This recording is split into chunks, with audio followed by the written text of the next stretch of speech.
So this week, you learned the mitzvah that the Doilim need to take care of Tanim. Those who know more have to help those who know less. The Torah actually says this in 3 places. The Torah says this regarding this week's Torah portion, regarding the commandment that Kohanim are not allowed to contaminate themselves by entering into a cemetery. And the Torah says not only must the Kohanim do this themselves, but also they're commanded to prevent their children as well from entering the cemetery. The Torah says this in a second place by the laws of reptiles. And just like we are forbidden to eat reptiles, so too are we commanded to prevent our children from eating reptiles as well. The ketanin, or it doesn't actually just mean children, it means all those who know less. And the third occasion, the Torah says those who know more must instruct those who know less, is regarding the law of blood. Not only are we forbidden to consume blood, we're also commanded to instruct ketanin, to those who don't know as much as we do, that they also must not consume blood. So the Gemara in Yevamos Daf Kuf Yud Aleph, right? It discusses this question. Yeah, Kuf Yud Aleph. Okay. Thank you. What is Mithra Mashu? From Rashi, Mashu to Nafsi de Malkit. It just argues in Sadai, he's talking about burial. Okay. Quickly. Okay, sure. Our discussion with some places. All right, that's awesome. Thank you. So it starts on the bottom. Good. Over here. And then go that. Thank you very much. So the Gemara discusses the reason why we need to have all 3 places. Generally, there's something called the binyan av. Once Torah says something in one place, it's a rule for the whole Torah. So how come we need to have repetition of all of these 3 prohibitions?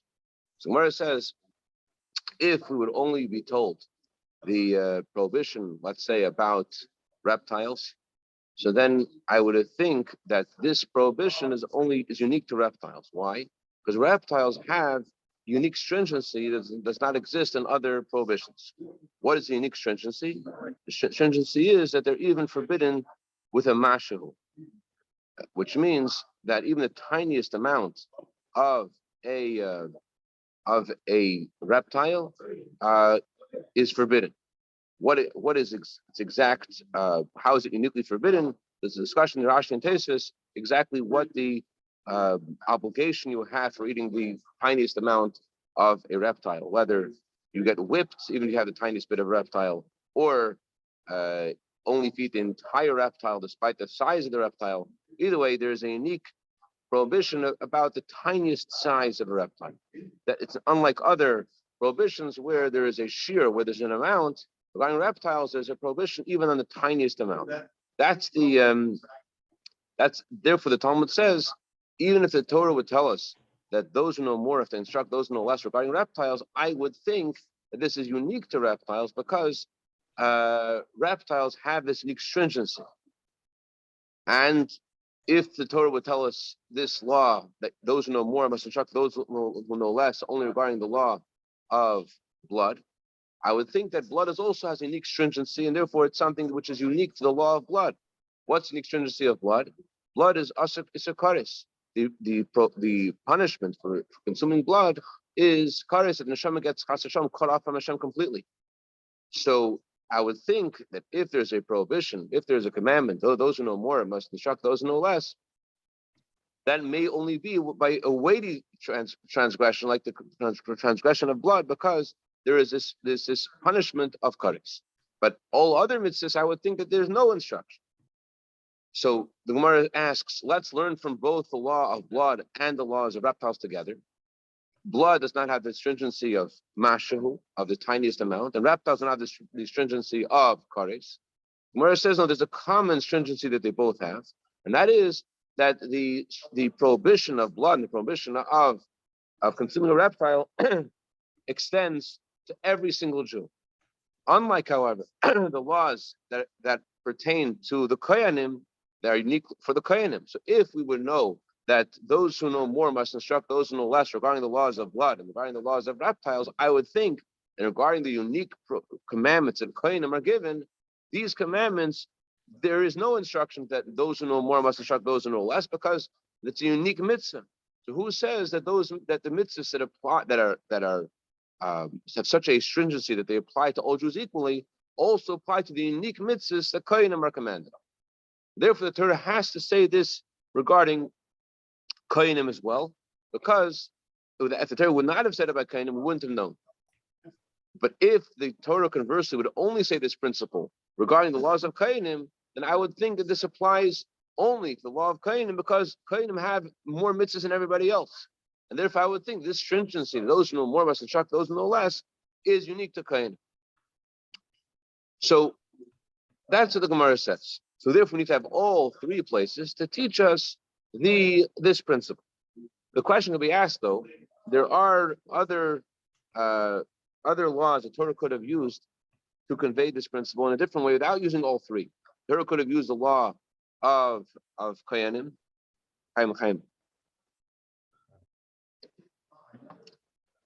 and the law of an Avela. An Avela is also forbidden to eat the tiniest amount of an Avela. It's forbidden to eat an Avela as well. So if you add the prohibition of consuming a non-kosher carcass to the mitzvah that are given to Kohanim, you add those two together, you also have something that could convey this principle in a way that would not require a third place. So why does the Torah have to convey this mitzvah by these three mitzvahs specifically? This principle. Those who know more must instruct those who know less. By these three mitzvahs specifically, the Torah could have instructed this regarding the laws of the carcass and the law of Kohanim, and then there would be no need to tell this principle in three places in general. The Torah is very economic when it comes to words, so the Torah could have used a scenario in a vela. Carcass is not forbidden. There's no unique stringency of a carcass is not uniquely forbidden with a mashu. It doesn't have that stringency of a mashu. It doesn't have the stringency that even tiny spit is forbidden, and doesn't have the stringency that blood has. That blood is for punishable with kares. So why couldn't we use the mitzvah of nevela, the prohibition of eating a nevela, and the mitzvah of that kohen should not contaminate to a cemetery, with the common denominator of those two mitzvahs? We could have also extended this principle to all the mitzvahs. So the commentaries discuss this, but let's go straight to the Chassidic explanation. The reason why is it that the Torah instructs those who know more to take care of those who know less? At first, you would think that they're in two different worlds. One is on a higher level, and one is on a lower level. So why is it that those who know more must actually go out of their zone and engage with those who know less? Well, what's the reason for it? The reason is because every Jew is a part of Hashem, and therefore the distinction you make between one Jew and another is only external. There's no real distinction between one Jew and another. And therefore the Torah commands us to take care of each other. There is no more and less kind of thing. And this is true in all mitzvahs of the Torah. However, there are some mitzvahs where you could see this more openly and apparently. And the reason why these mitzvahs were chosen to exemplify this principle, that those who know more must instruct those who know less, is because it's in this principle specifically, these mitzvahs specifically, the reasons that the Gemara mentions why we would think that this principle only applies to these mitzvahs, those reasons collectively are all highlight this idea of the essence of the neshama that exists in every Jew. These specific mitzvahs that the Gemara mentions, you see in each of these, in each of their unique something that highlights the connection of every neshama with Hashem. To the first, the prohibition of shratzim, of reptiles. Torah says it's forbidden to eat rep, again, even a mashu, the tiniest amount. Usually, the Torah says in Tanya that everything which is forbidden gets its nourishment from the unclean forces of klippa. It gets its energy from the opposite of holiness. That's where all non-kosher things get their energy from. However, within the unclean forces of klippa, there are things which have worse than others. Things have worse klippa than others. Usually, in order to incur a prohibition of, let's say, getting whipped, or you have to consume a certain amount of something, because there needs to be a certain amount of impure energy that requires that rectification. of whipping or whatever punishment it may be. But since over here the Torah says it's forbidden b'mashahu, that highlights that we're talking about a kind of thing which is connected to the essence of whipping, the essence of the unholy, the essence of the separation of a Jew and Hashem. And therefore, this mitzvah highlights the connection of Jew to Hashem, and therefore even the tiniest amount makes a difference. And this is true for those who know more or those who know less. As the Gemara learns from this principle that it is forbidden to feed even a day-old child anything which the Torah forbids. So those who know more must take care of those who know less. How do you see this, that there is no separation between those who have more and those who have less? Where do you see this? You see this in the prohibition of reptiles because there is no quantity. That shows that we're talking about something which is connected to the essence of the unholy and can separate the neshama from Hashem. So that's the mitzvah of Shatim. That's how that mitzvah underscores the connection of Jew to Hashem in its stringency, the idea of mashal, the idea of the tiniest amount. Why is the tiniest amount pertinent? Because we're talking about the core bond between the Jew and Hashem. It doesn't matter the amount. It's the essence of it. Then there is the second mitzvah the Gemara mentions, the mitzvah of blood. You could tell the weight of the blemish of the soul by the weight of the punishment that the Torah administers. So when there's a weightier punishment, that's because the blemish is greater. So because that causes such a great blemish on the neshama, therefore, what is a punishment for consuming blood? Kares. What does kares mean? Kares means the whole neshama is cut off from Hashem. With another Avera, Shalom Aleichem, thank you, Remel, for joining. With another Avera, each Avera cuts off a certain part of the Neshama. Cuts off the entire Neshama. And therefore, this mitzvah underscores the connection of Jew with Hashem more than others, because in this mitzvah you see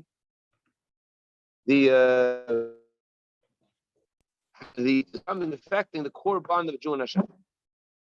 So therefore, the Torah chose this mitzvah as an example for this principle. Those take care of the less. Why Torah uses this as an example? Because in this mitzvah you see that it's something which affects the entire bond of the Jew and Hashem.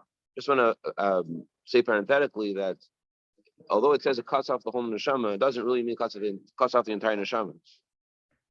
Kares cuts off the neshama's connection to the breath of Hashem.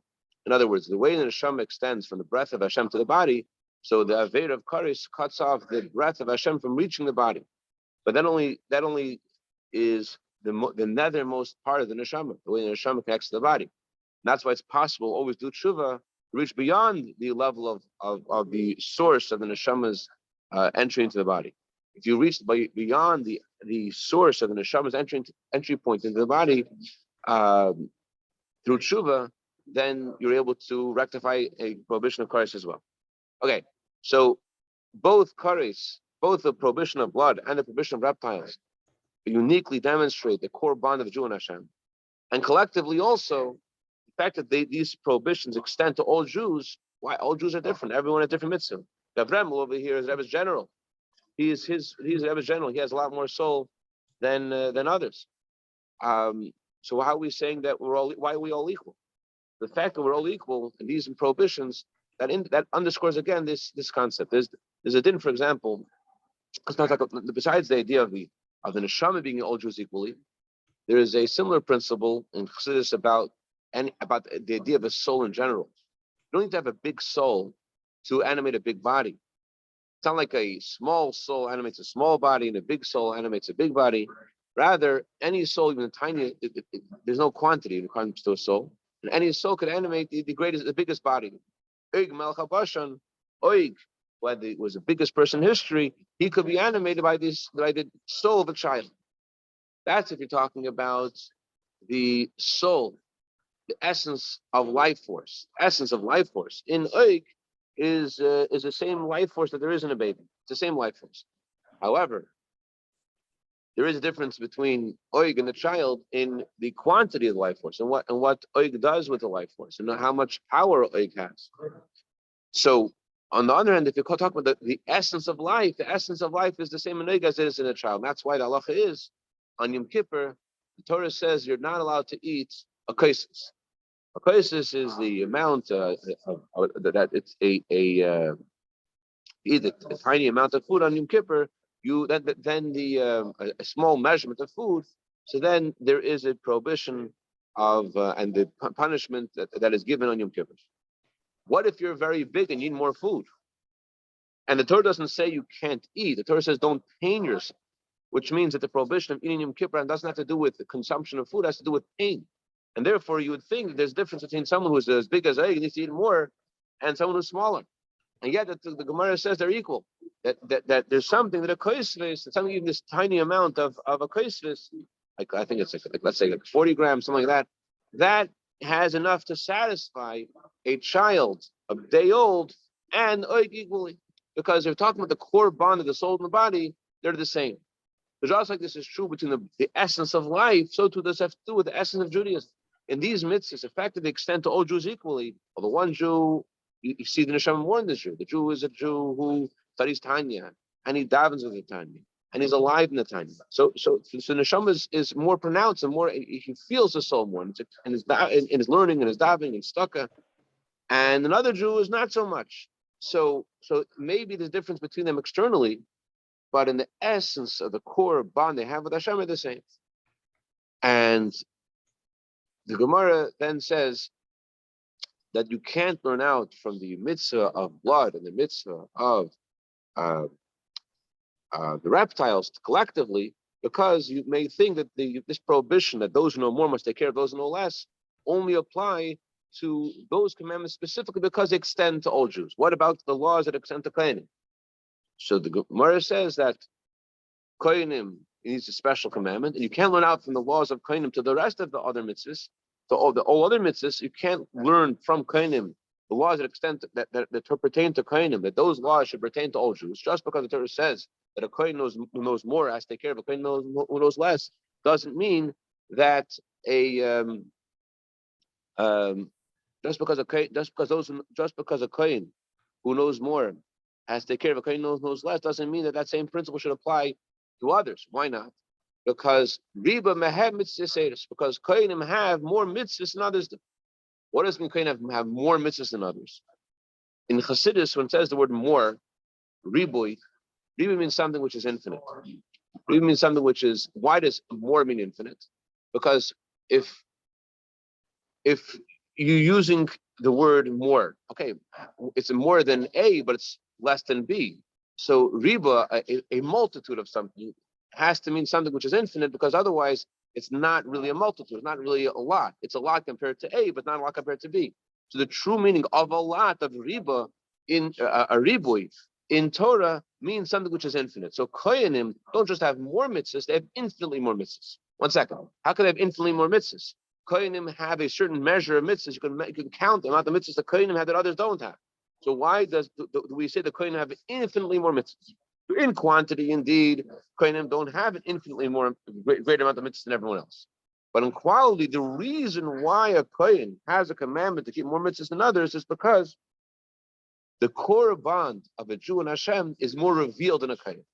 Since this core bond is revealed more in a kohen, so therefore a kohen is commanded to take care of more things than a regular Jew is. As the Rambam says, that's not only a kohen, but every Jew who is a magnanimous spirit to serve Hashem in a holy way. So he expresses that core bond that a kohen has naturally, is that this idea of dedicating himself to serve Hashem only, not do anything else. That's the idea of a kohen, a servant of Hashem.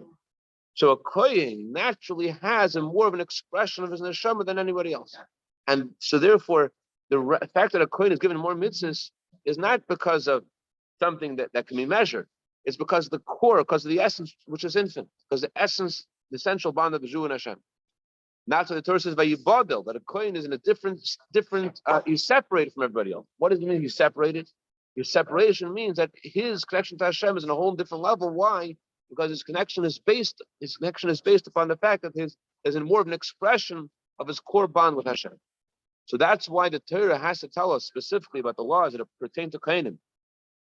that a kohen who knows more has to take care of a kohen who knows less. Why must the Torah tell us this?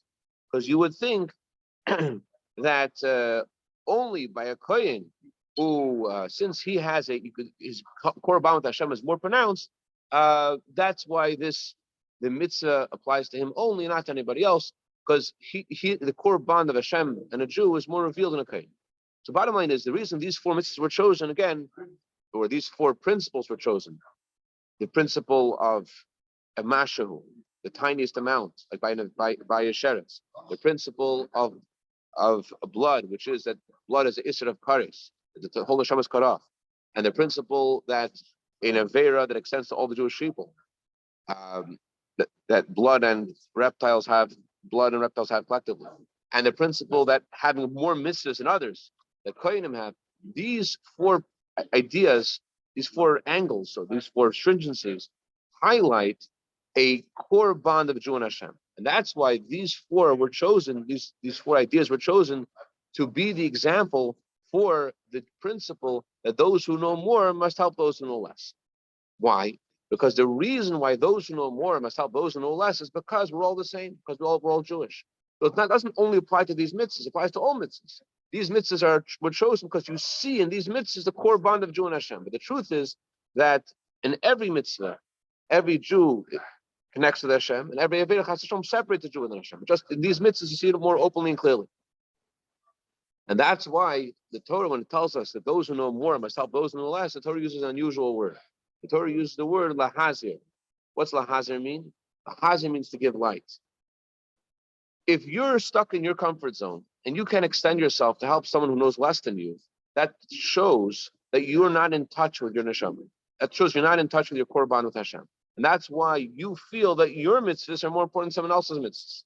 Why is it that you're in your comfort zone, you're not going out to another person? The reason you're staying where you are, you're not going out to another person, is because you you feel that you're different. So in order to get the light of your neshama, it's specific by Gdil Malakhtani, it's by going out of your way to help others. When you go out of your way to help others, you're underscoring, you're expressing how we're all one family. So that's the Torah tells us, how do you get light as a gadol? How do you get your own light? It's specifically alaktanim, it's specifically by helping those who know less. And the truth is, as it says elsewhere next to this, it's by helping those who are farther away from you, get more in touch with your neshama.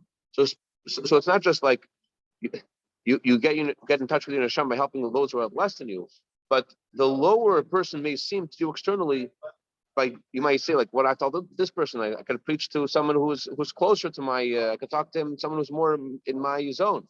But it's precisely by extending yourself to those who are the farthest, that you feel the farthest from you, you get most in touch with your neshama and will have the most light. And that's what I wanted to share today. Any questions, comments, criticism, tomatoes, cucumbers? All right. Great day, David. Great day, Beryl. Great day, Chaim Peretz. Great day, Avramel.